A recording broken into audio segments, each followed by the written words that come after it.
الله الله على صينية البطاطس وجمالها بجد بجد. أكلتنا النهاردة جميلة ولذيذة وخفيفة ومش هتاخد مني أي وقت خالص بجد. بقى يا ريت بقى تتفرجوا كده على الفيديو، ولأن بجد الفيديو اللي فات وقع والله العظيم، الريتش بتاعه وقع، فيا ريت بالله عليكم ما تأذونيش، اتفرجوا على الفيديو كده حتى النص وقولوا لي ايه رأيكم في الأكلة الجميلة دي، علشان كمان عايزين نتكلم مع بعض كده في موضوع كده مهم. اول حاجه بس الاول كده ايه هنشوف اكلتنا النهارده. انا كده قلت ايه هسلق لحمه، فايه هنسلق كده اللحمه، لاني اول حاجه ايه بعملها حتى لو عندي كده شويه مواعين ولا اي حاجه، بحط اللحمه على النار عقبال ما ايه اوطي عليها وتستوي كده معايا، بيكون ايه خلصت كل اللي حواليا. فهشيل بس الريم كده علشان خاطر اعمل شوربه حلوه كده وجميله. فبحب كده ايه ان انا اشيل الريم بتاع اللحمه كده ونعمل كده ايه شوربه حلوه. بصوا بقى، لو احنا عندنا اللحمه ما بتستويش معانا او اي حاجه، ممكن تحط لها سنه سكر. واهم حاجه عشان اللحمه تستوي معايا ما عليش عليها النار، ما ينفعش اعلي النار واقول اللحمه ما بتستويش او بتتهري مني وما بتستويش. اللحمه اول ما تغلي زي كده واشيل الريم بتاعها واحط لها التوابل بتاعتها، اروح ايه موطيه عليها كده في عين تكون ايه مش كبيره قوي يعني، وتوطي عليها يعني مش قوي، وعشان تستوي معاكي. انا بحب كده احط بقى معايا ورق اللوري والحبهان دلوقتي فقط لا غير لحد ما اللحمه تخش في السوا. وبعد كده تعالوا بقى نشوف هنعمل ايه مع بعض. هنقشر كده البصل ونقطع البطاطس ونجهز حالنا. انا كده كنت غسلت بقى ايه شويه مواعين، وفات حوالي اكتر من نص ساعه على سوى اللحمه. طبعا ما بحطش للحمه شوربه، انا كده حطيت البصل وحطيت مرقه لحمه. لما دخلت خلاص في السوا وقربت تستوي زي ما انتم شايفين كده، بشوفها كده بالسكينه وازودها شويه ميه علشان عايزه شوربه كتيره، عشان هنعمل حاجات جميله جدا جدا. هحط بقى شويه فلفل كده، انا كنت اصلا رشه شويه فلفل بس قلت ايه احط معاكم شويه فلفل. ودي انا طبعا ما باجي اشتري اللحمه بشتري ايه بيبقى معاها كده شويه دهون، لان احنا بنحب اللحمه ايه تبقى حمر خالص خالص، ما بيحبوش اللحمه تكون ملبسه والكلام ده كله. عايزه تشتري حته لحمه حلوه للخضار، اشتري اشتري اللحمه تكون كده ايه ناعمه وحلوه، وتكون من الايه من وش الفخده. وش الفخده دي بتبقى تحفه يا جماعه، ولا بتبقى خشنه ولا اي حاجه خالص. تعالوا بقى ايه اقول لكم ايه. انا كنت واقفه كده بقى وايه، وكانت ولادي نايمين، اللي جاي من الامتحان بقى واللي سهران والقصه دي، وجوزي كمان ما كانش موجود. فكنت واقفه كده بقى سرحانه في ملكوت الله، وبدعي ربنا كده باللي انا محتاجاه. والله والله العظيم يعني لما تدعي كده من قلبك لله كده وتكون نيتك خالصه لربنا، والله العظيم ما فيش احسن من كده. بتحسي كده ان انت مرتاحه نفسيا، وربنا بيحقق لك كل ما تتمنيه. الرزق يا جماعه مش رزق فلوس وخلاص، والله الرزق دوت رزق اولاد ورزق زوج ورزق اهل، رزق في كل حاجه.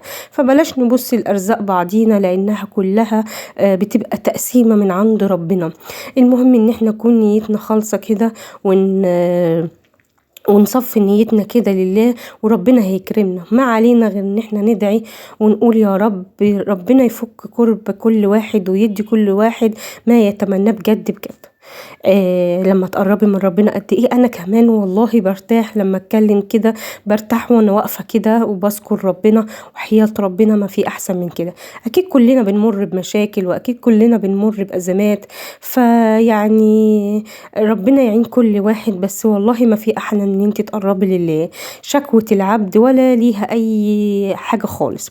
بصوا بقى، انا معايا كده 3 بصلات كده هقطعهم طرنشات، وطبعا قطعت البطاطس الكميه اللي انا عايزاها ونص كيلو من الطماطم. وانا بقى بفرم نص كيلو الطماطم ده حطيت معاه مكعب مرقه لحمه. بيبقى جميل جدا جدا. مكعب مرقه لحمه كده وافرمه معاها. ومش بحب يعني ان انا اطحن الطماطم قوي، علشان انا مش بحب صينيه البطاطس تبقى معايا الصلصه بتاعتها تبقى دسمه كده ومش حلوه، ولا بحط لها بقى ثوم ولا الكلام ده يا جماعه. والله العظيم اكتر من الملح والفلفل ومكعب مرقه اللحمه مفيش هتديكي طعم حلو جدا. حتى يعني اي نوع من البهارات لا بلاش، لان بجد الحاجات دي كلها جربناها ومفيش احسن من صينيه البطاطس دي. سهله وسريعه وجميله جدا والله العظيم، يعني تحفة بجد. يعني تحسي ان انتي بتاكلي حاجة كده حرشة كده. ويا سلام بقى لما يكون ايه بقى الولاد كده متجمعين، دايما نجمع ايه. انا واحدة من الناس ما بعرفش مثلا ان انا اتغدى او اي حاجة وولادي مش موجودين او جوزي مش موجودين. دايما كده خلي فيه جو اسري جميل وبأكلة حلوة تدفيكوا، والقعدة الحلوة بتدفي. والله العظيم حطيت قرن من الفلفل كده، بصراحة انا بحب الفلفل فيها بتبقى حلوة قوي، بس انا ايه ما لقيتش غير القرن ده عندي. بصوا الطماطم انا مش عصراها قوي. حطيت كده بقى الايه الطماطم، وهنروح كده على البوتاجاز. كانت اللحمه خلاص استوت معايا، وحطيت لها ملحها. طبعا ما بحطش الملح غير لما اللحمه تستوي معايا. فهحط بقى كده، اطلع اللحمه كده بقى واحطها. انا منين المفروض اي خضار بعمله لازم بحمر اللحمه، بس بما اني ان انا هدخل الصينيه دي الفرن، فانا هخلي الشوايه هي اللي تحمر لي اللحمه، مش هحمرها الاول يعني. فهحطها كده بقى، ازود كده بس شويه ايه شوربه الاول كده. والله العظيم كانت خفيفة وجميلة ولذيذة وطعمها بجد تحفة. يلا بقى ما تنسينيش في اللايك كده وتكبري بخاطري كده ان شاء الله، كده ربنا يكبر بخاطر كل حد. نسيت اقول لكم كده بقى ان انا وانا واقفة كده بقى ادعي ربنا والله. فالواحد كده فجأة بيلاقي الدعوة بتستجاب طول ما انت بتدعيها بخالص نية.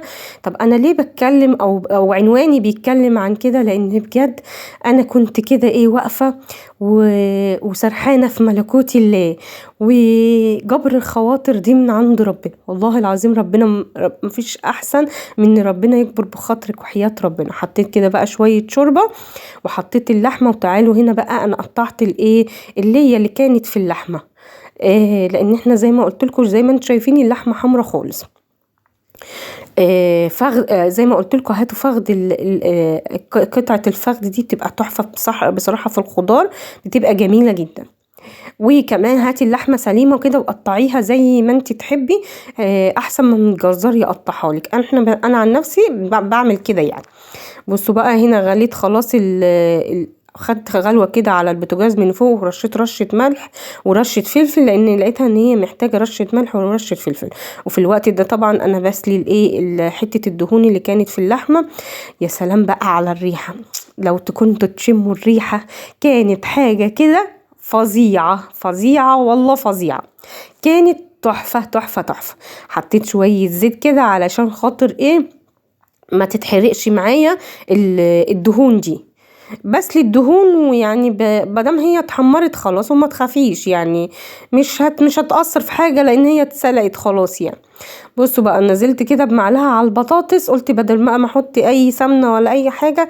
عايزه اقول لكم وانا بنزل بيها كده كانت الريحه يا جماعه والله العظيم مهما اوصف لكم مش هتصدقوا الريحه كانت عامله ازاي. خدت كده بقى ايه طلعت كل الدهون، وهحمر بقى معايا شويه لسان عصفور كده ايه نتدفى بيهم كده. كان طعمه جميل جدا لما تعملي شويه خضار كده ويبقى جنبيهم شويه شوربه، حاجه كده رهيبه رهيبه رهيبه. انا عايزه بقى كل حد بيخش القناه عندي، يعني انتي لو مش من متابعيني فياريتك تكوني من متابعيني، ده يكون شرف على راسي من فوق. يعني لو انتي بتشوفي الفيديو ياريت يعني والله ما هتخسري حاجه لو عملت اشتراك ولا حطيتيلي لايك.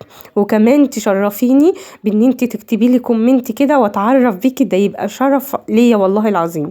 فياريت كده بقى ايه ما تستخسروش فيا، اللي بيتفرج على الفيديو وما بيحطش لا لايك ولا اشتراك فيعني والله ده ما هيخسرك اي حاجه خالص. حطينا بقى نزلنا باللسان عصفور كده. عايزه اقول لكم ان البصل في الشوربه بيبقى جميل جدا. تعالوا بقى كده نعمل شويه رز كده حلوين مفلفلين مع بعض، بس هيبقى طعمهم خطير خطير.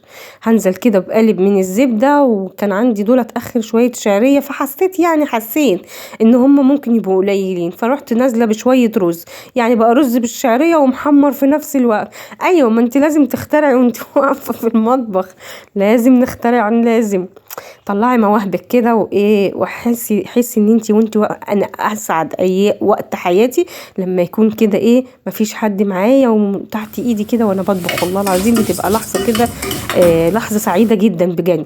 ببقى كده بطلع مواهبي كلها. طبعا ربنا يخلي لنا ولادنا وما يحرمناش منهم ابدا ابدا، بس في الاخر بنبقى عايزين نطلع اكله حلوه، ببقى عايزه ابدع. هنحمر كده بقى الشعرية، وانا طبعا مش بحب احمر الشعرية قوي علشان تبقى لونها حلو كده وجميل وتفتح النفس على الاكل. هنزل كده بالرز بعد ما اتحمرت الشعرية معايا، الحركة دي بتخلي الرز يطلع معايا مفلفل، ان انا منزلش بالمية الاول، او ان انا انزل بالرز وارجع احط له المية على طول، لا. طريقة التقليب ده طبعا انا بقعد بقلب شوية، بس طبعا عشان ما اطولش عليكم الفيديو فبختصر معاكم، لكن انا بقعد بقلب حبة كده لمدة 5 دقايق.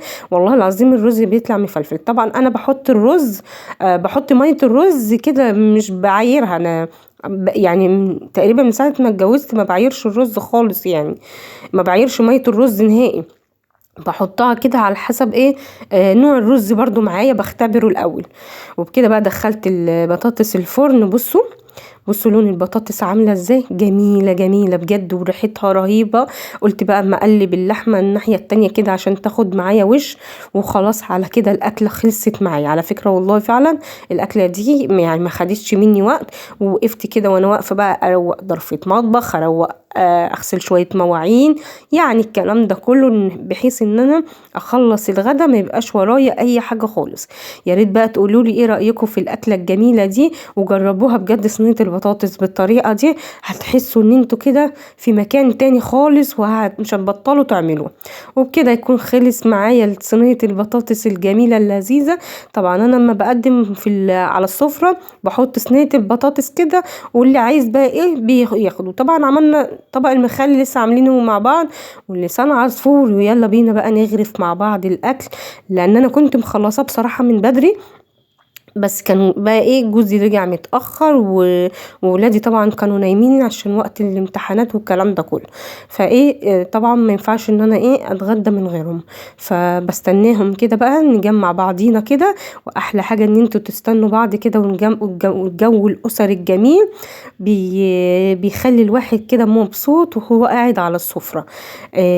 يا ربنا ما يحرمكم من اهاليكم يا رب، ولا يجعل لكم اي حاجة وحشة ان شاء الله بإذن الله، ويجعل لكم الخير. ودايما دايما كده خلينا نذكر الله، ونكون عشمنا في ربنا كبير. لازم طول ما انت فيكي نفس تعشمي في ربنا، وتتأكدي ويبقى عندك يقين ان ربنا هيحقق لك اللي انت عايزاه. والله بإذن الله طول ما انت نيتك خالصة لله هيحقق لك اللي انت عايزاه. بس هو الصبر ما فيش احسن منه، ربنا بيختبرنا في صبرنا، وان شاء الله احنا صابرين ولحد ما لو اذلنا الخير باذن الله. وبكده يكون خلص معايا الفيديو. باي باي.